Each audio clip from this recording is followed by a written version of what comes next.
Salve, salve galera! Então, estamos aí no nosso primeiro vídeo do curso doutrinário umbandista. Nesse primeiro módulo a gente vai falar um pouquinho sobre a história da Umbanda. Sim, a gente vai conversar um pouquinho sobre a história dessa religião tão fantástica, né, alvo dos nossos estudos.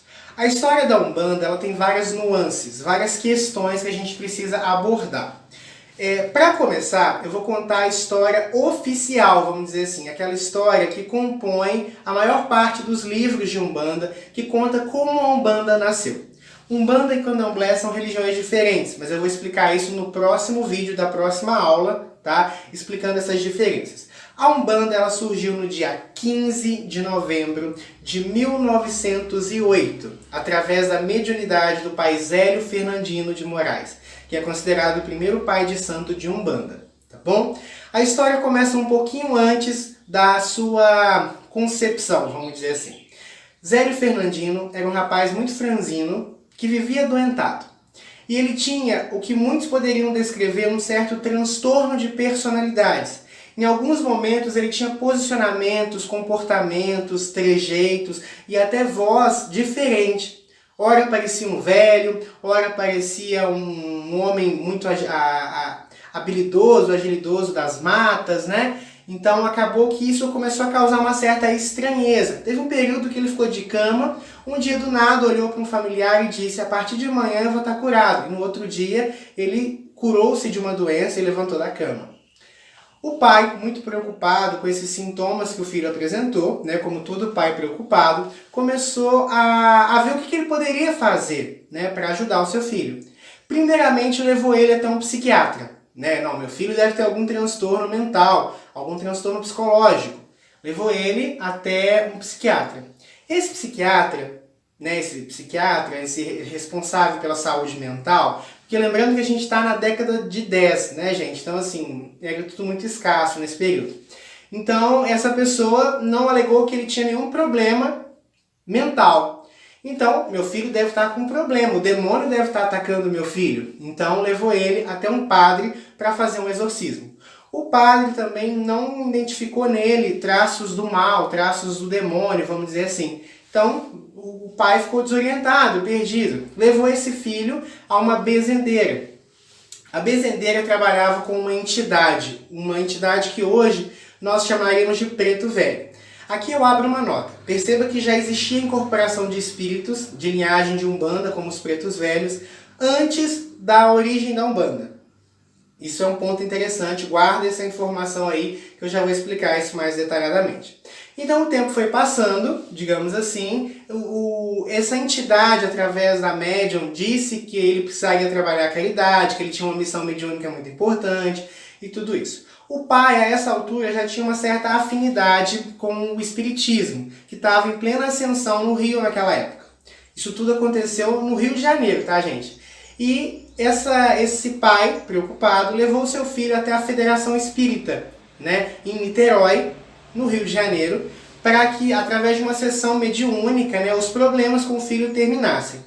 Porém, assim que a reunião mediúnica começou, o pai Zélio começou a manifestar uma entidade que disse que estava faltando vida ali. Foi até o jardim, pegou uma flor e trouxe para dentro do ambiente. Aquilo foi assim uma quebra de decoro muito grande. Ele saiu no meio de uma reunião mediúnica e todo mundo começou a falar que aquela entidade que se manifestava dizendo ser um caboclo, caboclo das 7 encruzilhadas, era um quiumba, uma entidade de baixa frequência e que deveria se afastar. De repente, todos os médios de incorporação daquela reunião começaram a manifestar caboclos e pretos velhos, índios e negros escravos. E aquilo assim, virou, imagina a cena, né, gente? Uma reunião toda metódica. O espiritismo ainda é um pouco travado hoje, imagina há 100 anos atrás como isso acontecia. E todo mundo queria que esses espíritos se afastassem. E o caboclo das 7 encruzilhadas, uma entidade de muita sabedoria, questionou: por que esses irmãos são considerados atrasados? Só porque em vida não tiveram todo o estudo que os padres, os advogados, as freiras teriam? Então, por causa disso, a partir do outro dia, ele desenvolveria uma nova religião, que falaria aos humildes, onde todo e qualquer espírito que se propusesse a caridade seria bem recebido, seria bem ouvido ali dentro daquele sistema religioso. Dentro desse processo, o sacerdote, o representante, o líder daquela casa falou: acreditas mesmo que alguém vá até essa religião? E ele falou: assim como as montanhas, as 7 montanhas que giram em torno desse local, eu, o caboclo das 7 encruzilhadas, para quem não existe caminhos fechados, abrirei essa religião. No outro dia, às 7 horas, na casa do médium, surgiu a Umbanda. Foi a primeira reunião mediúnica, onde se manifestou mais uma vez o caboclo das 7 encruzilhadas. Na sequência, manifestou-se o Preto Velho. Se eu não me engano, o nome do Preto Velho é Pai Antônio. E o Pai Antônio pediu ali dentro da primeira reunião o toco e o cachimbo, que são símbolos dos Pretos Velhos até hoje. E a gente vai estudar, quando for falar sobre essa linhagem específica, qual o significado desses simbolismos. Então, a religião surgiu ali. Não se sabe, não se tem um registro, né, histórico que comprove necessariamente essa data, 15 de novembro, como também não se tem um registro que se fale que houve essa reunião ou que o pai Zélio estaria lá. Como toda religião, sistema, não importa, sempre tem essas divergências, mas é muito mais importante a gente focar no conteúdo, tá? Por exemplo, o próprio Jesus Cristo, há muitos registros escassos sobre a existência dele. Existem algumas referências mínimas comparado, mas é muito mais importante a gente focar na mensagem de Jesus do que encontrar fatos, né, para comprovar. Senão a gente perde em dados e esquece da essência, que é o mais importante. Então, a história da Umbanda oficial é essa. Mas tem alguns pontos que a gente deve destacar. Primeiro, dentro de um viés de racionalização da religião. Lembra que eu te falei que o Preto Velho já havia se manifestado, né, por um pai Zélio, através da mediunidade de uma benzedora, antes da anunciação da Umbanda pelo caboclo das 7 encruzilhadas? A Umbanda ela é uma religião que já existia no astral muito tempo antes de existir no plano físico. É muito comum algumas entidades falarem que estão na Umbanda 200, 300, 400 anos. Então o que isso significa? A Umbanda no plano físico, ela pode ser uma religião, mas no plano astral ela é uma egrégora, ela é um sistema particular. Então nem todo espírito trabalha dentro da linha de Umbanda. Tá? A Umbanda é um sistema. Para vocês me entenderem, é quase como se a Umbanda fosse uma organização do astral, que funciona em consonância, ou seja, ela funciona através e para a lei divina. Então a Umbanda ela já existia antes. Em 1908, através do pai Zélio, foi quando ela foi aberta, digamos assim, no plano físico para os médiuns. Mas, por exemplo, o próprio Allan Kardec, lá no século XIX, século XVIII e XIX, já havia entrevistado um negro dos Estados Unidos, que havia sido escravizado pelo tráfico nos Estados Unidos, e se apresentava com características típicas também de um preto velho.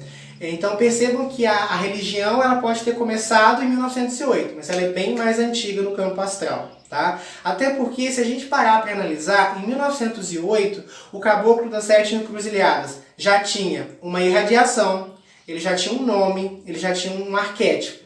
Então quer dizer que a Umbanda ela já estava estruturada no astral quando ela começou no físico, ela não se estruturou no plano físico, ela já veio meio que pronta para nós. Então isso é o primeiro ponto bem bacana a ser destacado. Um outro aspecto muito importante é o aprendizado que a história da Umbanda nos traz. O primeiro é o do não julgamento. O espiritismo, até aquela época, ele só era considerado um mentor de luz, e até hoje, em muitas casas, em muitos centros ainda é assim, espíritos como médicos, advogados, padres, pessoas que em vida já tiveram uma importância. Então percebam que a gente tende a levar esse tipo de questão até para a morte. A Umbanda ela tem pretos, índios, escravos, prostitutas, ladrões, marginais, malandros como guias espirituais. Não quer dizer que os guias da Umbanda sejam menos evoluídos que os guias do espiritismo ou de qualquer outra vertente espiritualista. A Umbanda ela só entende que existe sagrado em todas as coisas. E a gente vai estudar sobre linhas, eu vou tirar essas dúvidas e desmistificar um pouco desses preconceitos mais adiante no nosso curso. Mas só para vocês entenderem que um umbandista ele não deve ser baseado em julgamentos. A nossa crença, o nosso ideal, ele não deve ser baseado em julgamentos. Então, não adianta você amar a pombagira e julgar a mulher que está bebendo num bar ali. Não, mulher não deve ficar num bar. Isso não é um comentário de um umbandista. Não adianta você amar os herês, né, e não cuidar do seu filho e odiar as crianças da rua, mandar as crianças calar a boca. Não adianta você ir lá chorar nos pés de um preto velho e não respeitar os idosos. Não adianta você amar os pretos velhos e ser preconceituoso.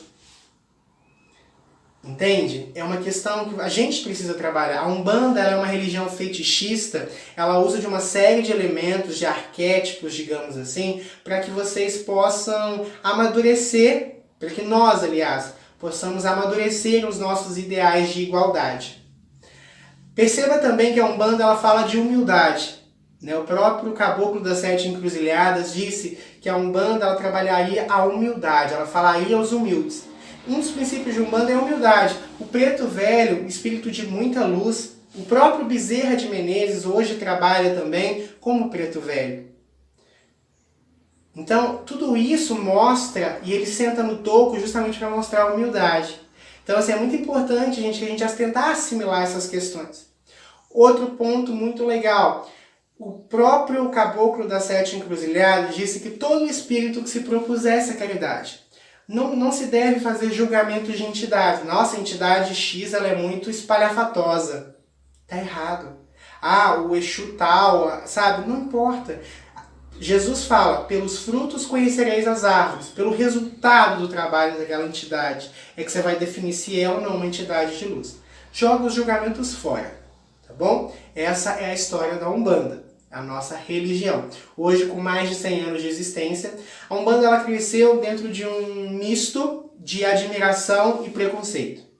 As mesmas pessoas, trabalhavam como aqueles que admiravam, trabalhavam como aqueles que tinham preconceitos. Até hoje, as religiões de matriz africana, como a Umbanda e o Candomblé, sofrem muito preconceito pelas pessoas, pela ignorância, pela falta de conhecimento.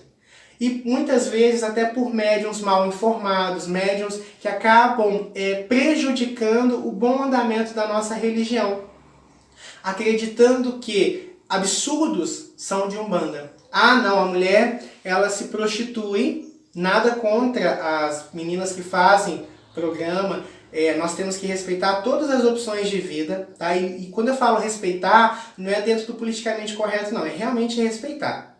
Entendeu? Não existe diferença entre aquela mulher que se prostitui e a mulher que continua casado só para não perder o dinheiro do marido.